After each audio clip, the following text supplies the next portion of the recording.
3, estamos en el aire. Muy buenos días, muy buenas tardes o quizás muy buenas noches, estimado oyente, según sea la hora y el país donde se encuentre. Reciba este característico saludo pastoral de quien les habla, el pastor bautista Nikos Ricoy, emitiendo este programa desde aquí en Valencia, España. Les damos la bienvenida una vez más a nuestro nuevo programa semanal Encuentros.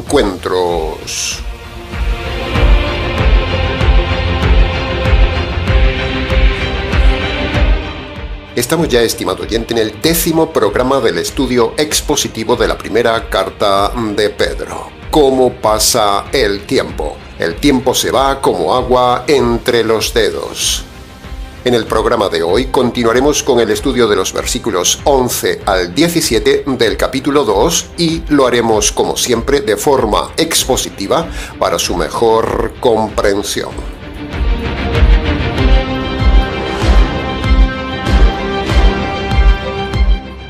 Entremos entonces en el análisis del primer versículo de hoy, el versículo 11 que en versión latinoamericana dice así: Amados, yo les ruego como a extranjeros y peregrinos que se abstengan de los deseos carnales que batallan contra el alma. Punto número 1. Es muy importante volver a recordarle, estimado oyente, que esta carta es solo para convertidos. Por eso Pedro dice amados. Pedro no va a decirle amados a los paganos, es pura lógica. Bíblicamente hablando, el término amados es solo para salvos. Los amados de la carta de Pedro eran judíos que se habían convertido por medio de los dos requisitos universales que Dios pone a todos los judíos en Juan capítulo 1, versículo 29. Primer requisito: todo judío debe reconocer que Jesús es el Mesías, el Cordero de Dios y el Hijo de Dios. Y el segundo requisito para un judío es llevar sus pecados al Mesías. Esta es la fórmula de salvación para todos los judíos. Juan capítulo 1, versículo 29. Y la fórmula para salvación de los gentiles es por medio de Marcos capítulo 1, versículo 15. Primero, arrepentimiento de los pecados y segundo, fe en el Evangelio del Mesías. Siempre son dos requisitos.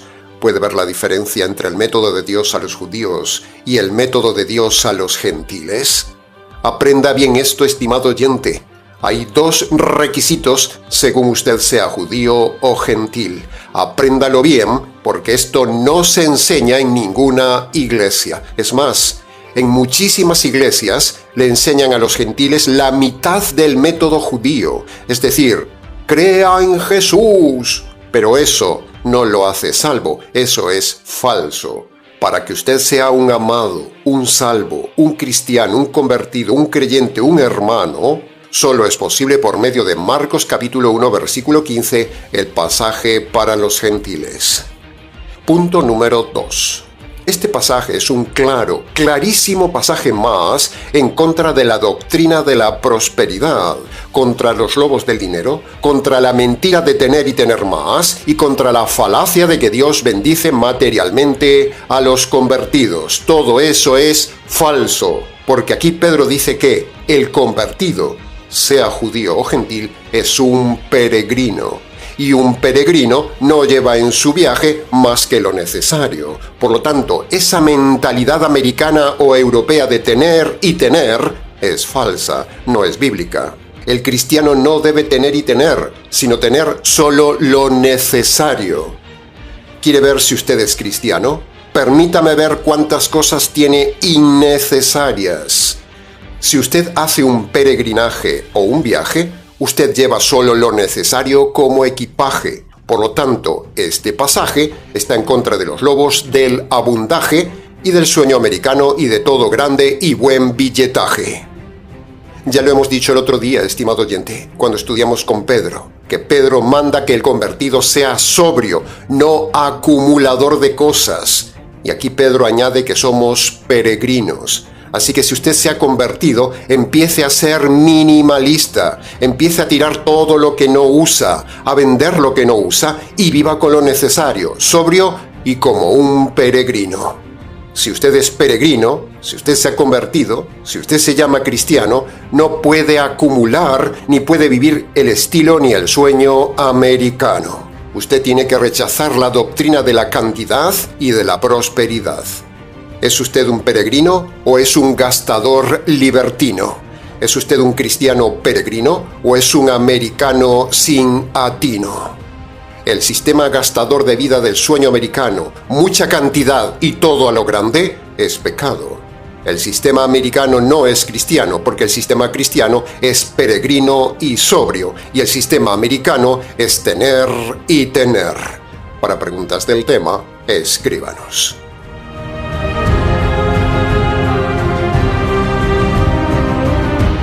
Y punto número 3 del versículo 11. Dice: los deseos de la carne batallan contra el alma. En la Biblia, la palabra carne es una palabra polisémica que, en este caso, significa la suma del alma más el cuerpo. La carne es la naturaleza humana en su parte física y en su parte anímica. Alma más cuerpo forman la doctrina de la carne en la Biblia.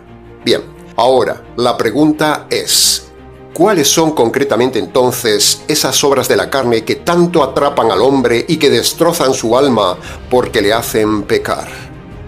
Bueno, como siempre decimos, Pedro es muy pobre. Pedro es pobre en escribir, en explicar, en ampliar las ideas, etcétera, etcétera. Pero nosotros somos totalmente lo contrario de Pedro. Somos explicativos, detallistas y expositivos. Así que tenemos que recurrir a la ley a fortiori con nuestro estimado y favorito apóstol Pablo, que se tomó un poco más de trabajo en dejar claro qué es eso de las obras de la carne que combaten y destrozan el alma. En Gálatas capítulo 5, versículo 19 al 21, Pablo da algunos ejemplos claros que nos llevaría todo el programa a explicar cada uno de esos pecados en esa lista de obras de la carne de Gálatas que le invitamos a leer. Esos pecados son claros, son varios y son actuales. Pero la clave de esa lista es que si usted practica ese estilo de vida de Gálatas capítulo 5, usted no es salvo, usted es un perdido. Y las iglesias, empezando por los pastores y sacerdotes, todas están llenas de las obras de la carne. Y nosotros anunciamos constantemente en este canal y en este ministerio que las obras de la carne solo se limpian con el Evangelio y solo se puede luchar y ganar la batalla contra los pecados de la carne por medio del poder del Evangelio. ¿Quiere ver si usted se ha convertido? ¿Quiere ver si usted está en la carne o viviendo en victoria? Muéstreme quién gana la batalla, usted o sus pecados. Si usted vive en pecado, usted es un perdido.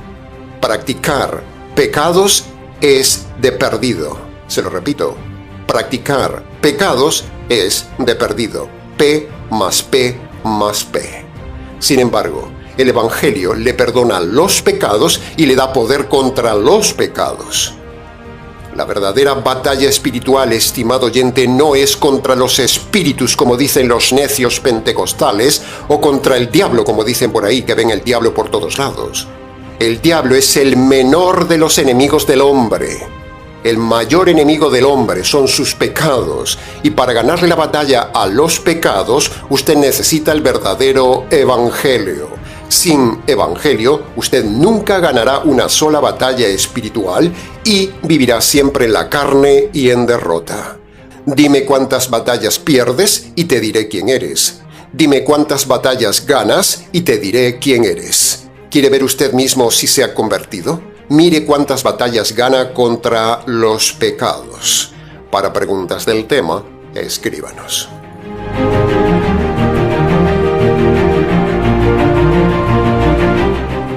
Entremos ahora en el análisis, comentario y enseñanzas del versículo 12 que, de forma parafraseada, dice así: mantengan intachable su manera de vivir entre los gentiles, para que los que les tratan como si fueran malhechores glorifiquen a Dios el día que Dios los visite, cuando valoren sus obras buenas. Punto número 1.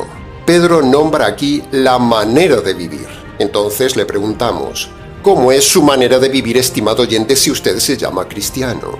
Usted se llama cristiano y está viviendo cada día las obras de la carne, viviendo según el estilo del mundo y viviendo metido en la iglesia. Si usted se llama cristiano, pero vive entre la gente, en su trabajo, con sus vecinos, en el colegio y entre sus familiares inconversos, vive dando mal testimonio en su manera de vivir, en su carácter y en sus obras, eso demuestra que usted es un perdido. Por cierto, ¿se preocupa su pastor por su manera de vivir? Por cierto también, ¿cómo es la manera de vivir de su pastor o de su falsa pastora? ¿Les gusta el dinero, la prosperidad y la buena vida como el mundo, pero barnizada de religión? ¿Cómo es su pastor? ¿Cómo es la manera de vivir, los modales, el carácter de su pastor, pastora, sacerdote, rabino y de usted mismo? ¿Cómo es su propio carácter, estimado oyente? ¿Qué carácter tiene usted?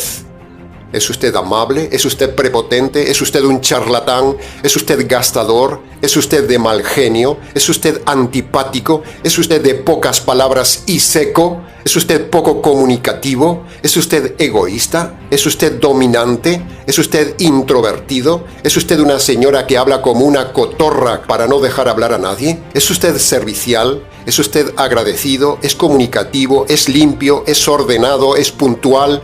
¿Huele usted a sucio? ¿Se ducha, se lava, se asea, se cambia de ropa? ¿O es usted un cerdito en medio de la gente? ¿Cómo es usted, estimado oyente? ¿Cómo es su casa, estimado oyente? ¿Es limpia? ¿Es ordenada? ¿Se puede entrar en ella? ¿O está llena de basura, de mal olor, sucia, llena de animales por todos lados como si fuera una granja, una pocilga o un establo? ¿Cómo es su casa, estimado oyente? ¿Tiene usted el síndrome de vivir acumulando y acumulando cosas? ¿Tiene usted un estilo de vida de gastar y gastar? ¿Cómo es su estilo de vida? ¿Cómo es su estilo de vestir? ¿Cómo es su estilo de hablar? Si yo entrara en su casa, ¿me encontraría con una esposa que habla sin parar, dejando de lado a su esposo? ¿Quién domina en casa, él o ella? ¿Quién es la cabeza? ¿Quién lleva los pantalones? ¿Quién guía el estilo de vida de la casa? La mujer dominante que no para de hablar y deja de lado en segundo plano a su marido, eso es pecado, es rebelión de la mujer. ¿Cómo es su manera de vivir, estimado oyente? ¿Cómo es su manera de hablar? ¿Cómo es su estilo de vida personal? ¿Su estilo testimonial? ¿Su estilo familiar? ¿Cómo es su estilo de vida matrimonial, laboral y eclesial? Para preguntas del tema, escríbanos.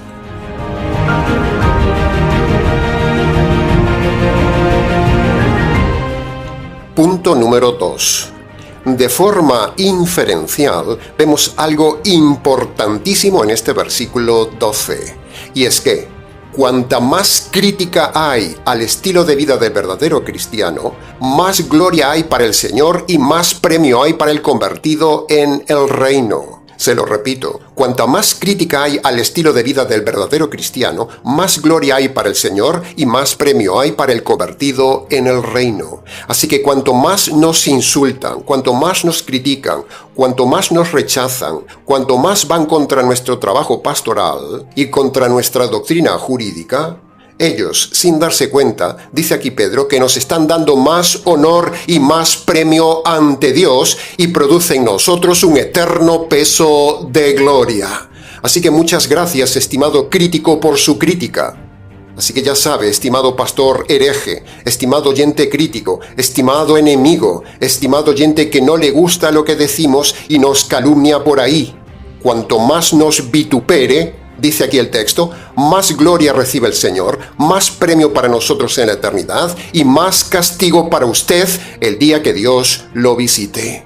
Así que los convertidos que sufren persecución, crítica, rechazo, pérdida de trabajo, dolores, aflicciones, rechazo de la familia, regocíjense porque todos son bendiciones y más castigo para ellos. Así que piénseselo bien antes de criticar al ministerio Tinajas y a este pastor, porque cuanto más lo hace, usted más se condena a sí mismo para el día que Dios lo visite, tal como dice el texto. El que escuche, entienda.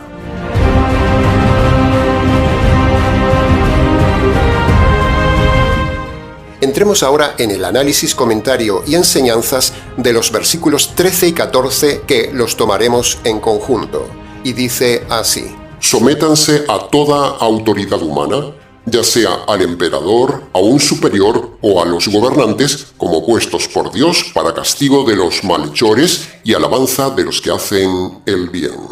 Entramos ahora en el versículo más conflictivo de hoy, que no va a gustarle a muchos, al contrario, va a generar rechazo.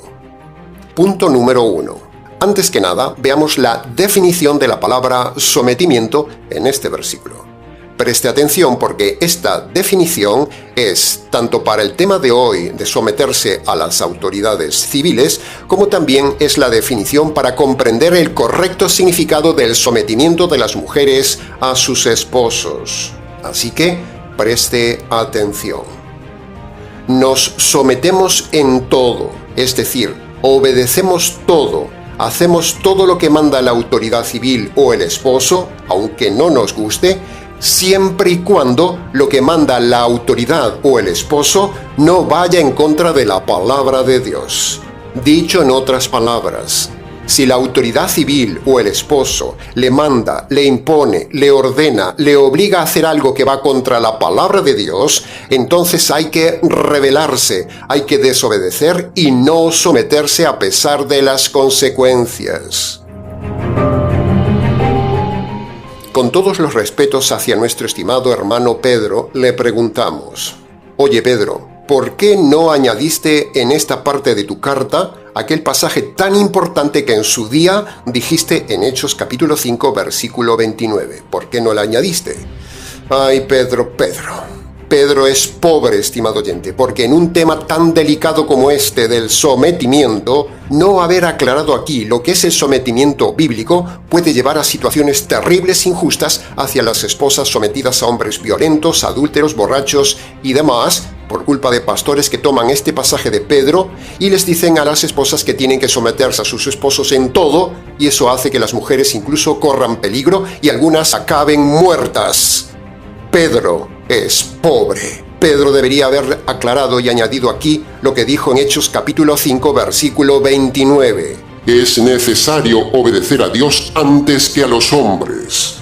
Por lo tanto, nos sometemos a toda autoridad siempre y cuando la autoridad no vaya en contra de la palabra de Dios. Para preguntas del tema, escríbanos. Punto número 2. Junto con este pasaje de las autoridades dicho por Pedro, también tenemos el pasaje paralelo a fortiori, más explicado y dicho por Pablo en Romanos capítulo 13, versículo 1 al 5, que le invitamos a leerlo. Ahora, leyendo a Pedro y a Pablo sobre este tema de las autoridades, surge la pregunta clave. ¿Es Dios quien pone las autoridades que tenemos, siendo que son corruptas, adúlteras, fornicarias en sus vidas privadas, son divorciados, son perversos, son injustos, son ateos, permiten el divorcio, permiten el adulterio, permiten el aborto, permiten a los homosexuales que acampen a sus anchas, permiten todo tipo de injusticia social, permiten los sicarios, permiten los prostíbulos, permiten la corrupción, desprecian y roban a los pobres? ¿Dios pone toda esta calaña de autoridades en el gobierno? ¿Es Dios quien los pone? ¿Corresponde eso con el atributo de gobernante perfecto y justicia perfecta que tiene Dios? ¿Cómo Dios puede poner la basura de los gobiernos, poner reyes tiranos y todo tipo de pastores líderes que se atribuyen la autoridad de Dios siendo malas personas? ¿Son puestos por Dios esas autoridades civiles y religiosas? Es una buena pregunta, ¿no cree? Es un dilema teológico que tenemos que responder hoy. Bueno, la respuesta es muy sencilla. La respuesta es que los tiranos y los malos políticos, Dios no los puso. Se ponen ellos a sí mismos y se saltan la moral que Dios les dio en su conciencia y en su razonamiento. Dios le da a todo hombre la razón y la conciencia para actuar con justicia. Y eso es lo que tendrían que hacer los líderes que han sido puestos por los hombres. Pero dice la Biblia que aunque Dios les ha dado la razón y la conciencia para que hagan justicia, ellos en su libre albedrío se desvían y dejan de lado la justicia. Así lo dice Eclesiastés capítulo 7, versículo 29. Dios hace al hombre recto, pero son ellos los que se tuercen en muchas perversiones. ¿Ve? Ahí lo tiene. Por lo tanto, Dios permite la autoridad civil que ponen los hombres. Es más, Dios manda que haya autoridad civil, pero son los hombres los que se pervierten. Dios mismo les da recursos para gobernar con justicia, pero el hombre político, en su libre albedrío, en lugar de usar la razón y la conciencia moral, se corrompen con el poder y el dinero, y por eso todos los gobiernos no usan la justicia y son corruptos. La floja demoníacocracia fomenta la injusticia y la corrupción. Por eso no votamos nunca a los políticos, porque Dios los hizo rectos, pero dice Eclesiastés que ellos se tuercen. Por lo tanto, la culpa de que haya gobernantes corruptos no es de Dios, es del libre albedrío del hombre. ¡Ay, la que le espera a los políticos corruptos! Les espera la justicia de Dios. Entonces, para nosotros, ¿qué esperanza hay ante esta situación político-social que nunca cambiará? Pues, estimado oyente, lo que venimos diciendo, no hay ninguna salida en la tierra. La esperanza solo está, primero, en el reino eterno, un mundo de justicia por medio del Evangelio. Y segundo, la esperanza que tenemos de que esos políticos corruptos los juzgará Dios en ese día y será temible para ellos en espera de la justicia de Dios y la cárcel eterna de esos corruptos en el día de hoy. ¡Ay, lo que le espera! De ahí no escaparán los políticos corruptos de su país y de mi país. Para preguntas del tema, escríbanos.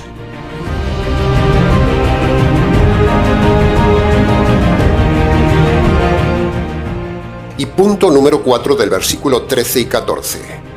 Aprovechamos este apartado para responder lo que nos han preguntado 1000 veces en el correo. ¿Un cristiano puede meterse en política? ¿Es correcto votar a algún político? ¿Tiene sentido participar en el ejército? ¿Puede uno ir a la guerra? Etcétera, etcétera. Las respuestas breves son las siguientes. El cristiano no puede meterse en política. Todo pastor, predicador, hombre o mujer que se postula a político está en pecado.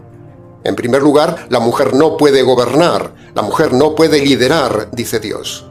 En segundo lugar, dice el texto de Pedro que somos extranjeros. Por lo tanto, nuestra ciudadanía no nos permite meternos en la política de este mundo. En tercer lugar, porque cuando usted vota a un candidato, ese candidato permite el divorcio, no penaliza el adulterio, permite el aborto, permite la corrupción, permite los sicarios, permite la droga, permite los grupos homosexuales, etcétera, etcétera. Por lo tanto, si usted los vota, usted se hace cómplice de todos esos pecados que el político practica y permite. En cuarto lugar, cuando usted vota a un político, normalmente el político es divorciado, es recasado, tiene amantes, es adúltero, es corrupto, es injusto y es de alguna religión falsa o es ateo. Así que si usted lo vota, se hace cómplice de la vida del político. Y en quinto lugar, ese político, por muy moral que sea, no puede gobernar nunca en solitario aplicando su política moral libremente, porque nunca tiene la mayoría absoluta y entonces siempre la oposición le condicionará, le frenará, le obstaculizará y al fin ese candidato cederá a la oposición y hará lo que usted no quería votar. Entonces su político es un vendido y es un mentiroso. Si usted lo vota, peca. Y si tiene la obligación legal de votar en su país, vote en voto nulo. Cumpla con la ley, pero no se haga cómplice de los políticos. Y ahora, para terminar este bloque de temas, opinamos que para un cristiano no tiene sentido participar del ejército ni ir a ninguna batalla ni guerra, porque los políticos son los que se meten en guerras absurdas, como en el caso reciente de aquí en Ucrania, y luego le mandan a usted a dar su vida por culpa de ellos. Ni se le ocurra ser del ejército en ningún país, es pecado. Y el ambiente del ejército es pecaminoso, es machista, es inmoral, es perverso, es antidios y no tiene sentido arriesgar su vida y su familia por un político inepto que lo envía a usted a la guerra. Nos oponemos totalmente a arriesgar la vida en un ejército dirigido por políticos que les importa poco su vida. La vida es para el Señor y su Evangelio. no para ir a guerras de políticas absurdas, que vayan los políticos a pelear a la guerra. ¿Por qué usted va a ir a matar a otra persona en guerras políticas injustas y quizás dejar desamparada a su familia? Pregúnteselo a Estados Unidos en cuántas guerras injustas se ha metido y cuánta gente ha muerto por culpa de sus políticos. Entonces nos preguntan, pastor, ¿quién va a defender el país? Bueno, no me venga con esos argumentos, porque yo le respondo que hay países que no tienen ejército. Entonces alguno me preguntará, pastor, ¿qué pasa con la obligación de hacer el servicio militar? Bueno, cumpla con la ley, pero no se meta luego como soldado por el resto de su vida. Una cosa es hacer el servicio militar y otra cosa es meterse como soldado en el ejército. Entonces, ¿no puedo ser policía, pastor? Bueno, tenga cuidado, porque hoy en día el delincuente tiene más derechos que el policía. Sí puede ser policía, porque una cosa es ser policía y otra cosa es ser soldado profesional. Son dos cosas diferentes. Se puede ser policía, pero no soldado, porque la policía pone orden. El soldado va a matar a una guerra absurda y política. Aunque hoy en día ser policía en muchos países es un gran problema, porque al fin y al cabo, como dijimos antes, tienen más derechos y más protección el delincuente que el policía. Así que, honestamente, yo no sería policía.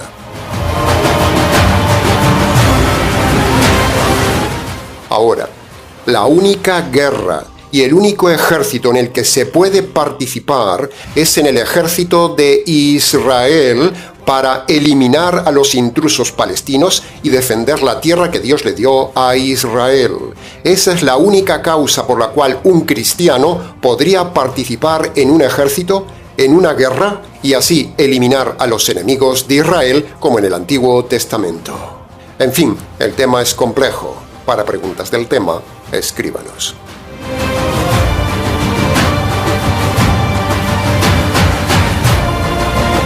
Entremos ahora en el análisis, comentario y enseñanzas del versículo 15, que dice: Esta es la voluntad de Dios, que haciendo el bien, hagan callar la ignorancia de los hombres insensatos. Punto número 1. El pasaje habla de hacer la voluntad de Dios, por lo tanto, es el momento ideal para enseñar este tema tan importante de cómo saber o cómo conocer la voluntad de Dios para el convertido o para el cristiano.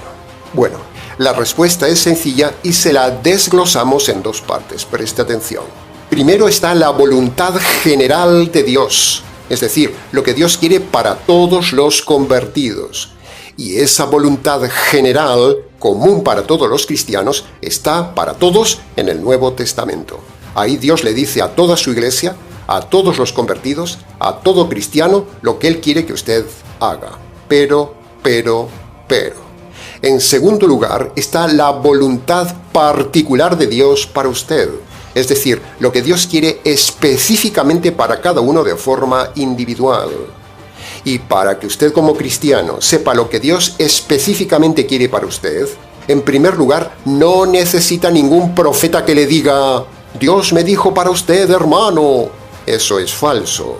Si alguien le ha dicho algo así, le ha mentido. Esa persona es del diablo. Escape de ella, porque Dios no le dice a usted su voluntad particular por medio de nadie. Hemos dicho en el mensaje anterior que no hay mediadores humanos entre Dios y los hombres. Ahora, continuando con el tema de la voluntad individual que Dios quiere para usted, usted la descubre de forma muy sencilla usando los 3 elementos bíblicos para que usted pueda decidir y actuar sin miedo a errar. La razón, la conciencia y el filtro de Filipenses capítulo 4 versículo 8, como puede ver en pantalla. Con estos 3 elementos, usted no fallará nunca en descubrir la voluntad individual de Dios para usted. Es un método infalible, es seguro y es sencillo. Confíe en lo que le decimos, estimado oyente, y le irá bien. Los temas más importantes, las decisiones más importantes a tomar son: ¿qué estudiaré? ¿Con quién me relacionaré? ¿Con quién me casaré? ¿Este negocio será correcto? ¿Cuántos hijos tener? ¿Esta inversión es la voluntad de Dios? ¿Compraré o no compraré esto? Etcétera, etcétera. Estos ejemplos son algunos de los cientos de decisiones que usted debe tomar correctamente como cristiano para agradar a Dios. Para preguntas del tema, escríbanos.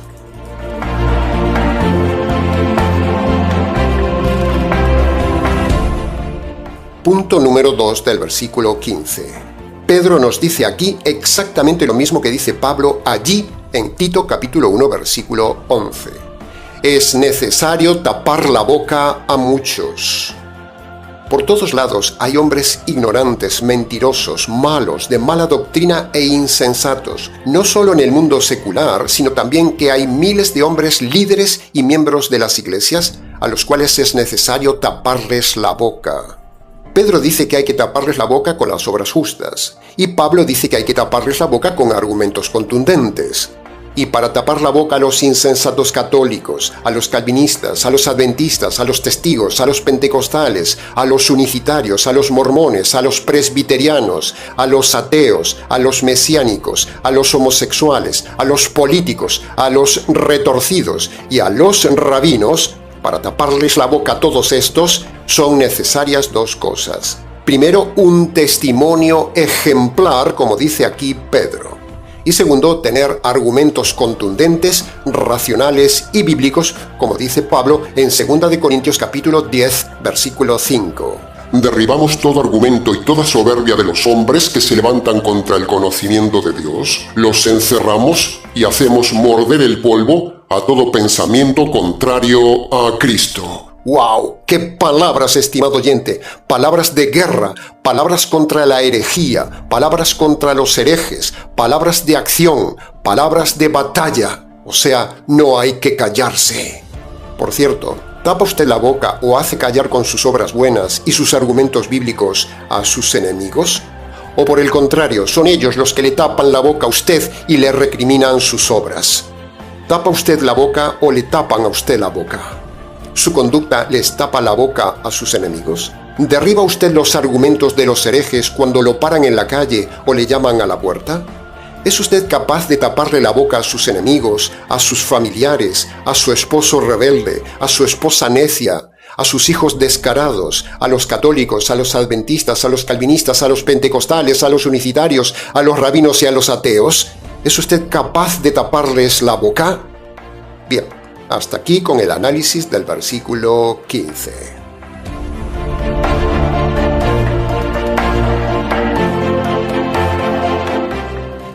Entremos ahora en el análisis y comentario del versículo 16 que dice: Compórtense como hombres libres, pero no usando la libertad como pretexto para hacer lo malo, sino actuando como siervos de Dios. Punto número 1. Cuando Pedro habla de ser libres, se refiere a los convertidos, que ahora son libres en Cristo por medio del conocimiento del Evangelio que les ha librado de los pecados, de la cárcel eterna, de las ataduras de la ley, de las tradiciones, de la ignorancia, de ideas equivocadas, de costumbres sociales, de costumbres familiares y culturales, y un largo etcétera. Pablo dice lo mismo en Gálatas capítulo 5, versículo 13. A vivir en libertad fuimos llamados. Así que no usen la libertad ahora como ocasión para pecar, sino más bien ayúdense los unos a los otros. Cuando uno conoce la verdad le hace libre, pero. Sucede que, tanto en los días de Pedro y Pablo, y tristemente también hoy, algunos inmaduros creen que, como ya soy libre en Cristo, como ya soy convertido y perdonado por Cristo, entonces puedo hacer cualquier cosa o hacer lo que me da la gana. Tristemente hay pastores que enseñan esto, y hay gente que habla así y se llama cristiana. Pero ese que habla así no ha sido nunca libre, porque en este caso sigue siendo esclavo del orgullo y de la ignorancia. Y la culpa de que haya gente así la tienen los pastores que enseñan esta doctrina liberal. Cuidado que tu libertad no se convierta en libertad para pecar ante los demás o para hacer daño a los demás con tu mayor entendimiento. Cuando uno ha sido declarado libre, usa la paz de la libertad más bien para servir a otros en paciencia, en enseñanza y en buen testimonio. Sin embargo, esta libertad, este entendimiento de las cosas, a veces molesta a otros y es ahí cuando debemos tener paciencia con ellos y no presionar a los demás. La libertad cristiana es una libertad para servir, no para pecar y no para presionar a los demás. Por el contrario, la libertad en Cristo nos hace vivir sin pecar y con paciencia sirviendo a los hombres. Esas son las dos áreas donde estaban usando mal la libertad en los días de Pedro y Pablo, y también se hace en el día de hoy. En resumen, Pedro y Pablo hablan de dos áreas. Primero, el convertido debe aplastar y tapar la boca a los inconversos. Pero, segundo, se nos dice que el convertido debe tener cuidado con el otro convertido. Es decir, el convertido debe tratar como una paloma a otro convertido. En cambio, el convertido debe ponerse como una serpiente ante el lobo inconverso. ¡Qué enseñanza tan sabia vemos aquí, estimado oyente! Esta es la verdadera libertad cristiana. Saber actuar con unos y con otros. Aplastamos a los inconversos, pero servimos a los convertidos. Para preguntas del tema, escríbanos.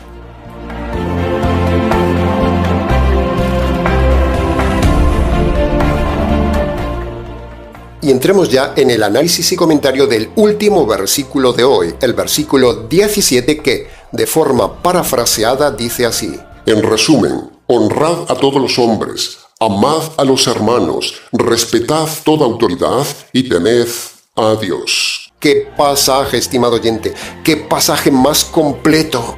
Este pasaje resume el comportamiento ideal que debe tener el verdadero cristiano ante todos los seres. Ante los inconversos, ante otros convertidos, ante las autoridades y ante la autoridad de Dios. No se puede pedir más amplitud del pasaje, abarca a todos. Y para poder darle a cada uno de estos grupos lo suyo, usted solo puede hacerlo si tiene el poder del Evangelio. Sin Evangelio, usted no podrá nunca obedecer estos mandamientos de Pedro. Punto número 1. Sin el poder ni la visión que da el Evangelio, usted menospreciará a los hombres. Pero si usted se ha convertido por medio del Evangelio, el Evangelio le dará compasión hacia los hombres perdidos y los honrará acercándose a todos los hombres para ayudarles a salvarse como hacemos desde este canal. El Evangelio es lo que nos motiva a buscar y honrar a los hombres. Por cierto, ¿lo está haciendo usted? Punto número 2. Sin el poder del Evangelio, usted será egoísta, introvertido, inmaduro, encerrado en sí mismo y no tomará decisiones de servir a los otros convertidos. Vivirá aislado en su mundo. Si usted se llama convertido y no sirve a los demás hermanos, desengáñese, usted es un egoísta. Si en verdad se ha convertido, reaccionará hoy mismo ante este mensaje y empezará a servir a los demás convertidos.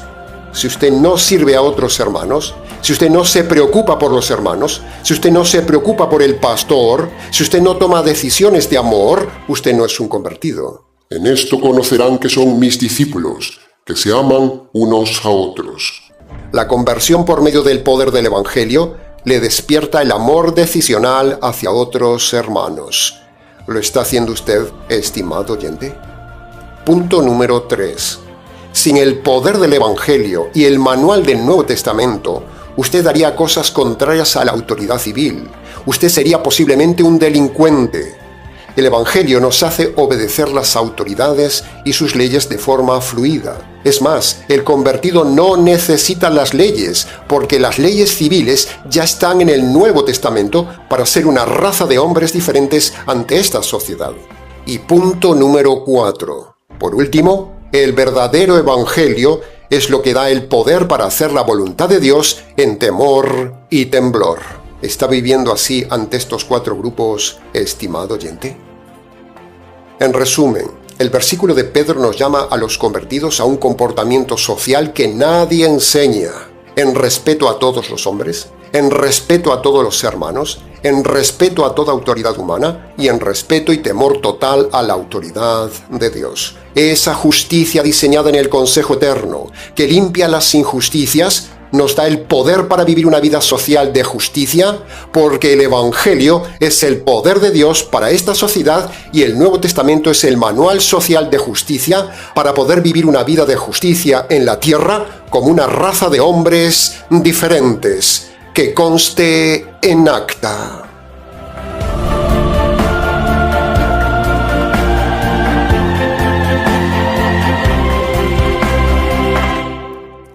Al inicio del estudio de la carta de Pedro, lo hemos hecho coincidir intencionadamente con la muerte del Papa y con el inicio del nuevo y falso papado para demostrar que este moderno Pedro del siglo XXI no tiene nada que ver con el Pedro del siglo I. Así como hay anticristo, también hay antipedro. Nosotros estamos estudiando el verdadero Pedro para que se vea el error católico y demostrar que la Iglesia Católica y el moderno Pedro es lo peor que hay en este mundo mal llamado cristiano. Pero no solo ha fallecido recientemente el Papa católico, sino que en estos días ha fallecido el Papa calvinista. Así que antes de terminar el mensaje de hoy, queremos dar nuestro más sincero pésame a toda la familia calvinista por la muerte en esta semana de uno de los lobos más grandes de la actualidad calvinista. El Papa calvinista se ha ido y ha dejado de enseñar la mentira y la herejía. Y aunque ha dejado un legado de basura doctrinal, al menos ya no enseñará más la mentira. Defender el divorcio, el recasamiento del divorciado, dejará de enseñar la mentira de que el hombre no tiene libre albedrío, dejará de enseñar que si un creyente en Cristo se suicida se va al cielo, dejará de defender la blasfemia de que Dios elige a unos pocos para salvarse y tira al resto de la humanidad a la hoguera del infierno, dejará ya de defender al asesino Calvino que enviaba a la hoguera a gente que no pensaba como él, dejará ya por fin de defender la atrocidad de las doctrinas de la desgracia, dejará de defender el calvinismo y el evangelio falso calvinista. Sin embargo, nosotros aún estamos aquí para deshacer sus mentiras calvinistas y enseñar la verdad. Nuestro más sentido pésame a la familia calvinista por haber perdido uno de los peores lobos de la manada calvinista, el Papa calvinista. Tristemente no descansará nunca en paz, sino que por los siglos de los siglos sufrirá el tormento eterno por haber enseñado un evangelio falso y una doctrina falsa. Poco a poco van cayendo uno a uno. Que conste en acta. Bien, hasta aquí una vez más con la enseñanza meticulosa de los versículos de hoy. No se puede ser más detallista, estimado oyente. Se pudo haber dicho mucho más en cada versículo analizado, pero creemos que, con lo dicho, ha sido suficiente para su enseñanza y su reflexión. Para preguntas de cada tema, escríbanos ministeriotinajas@gmx.es.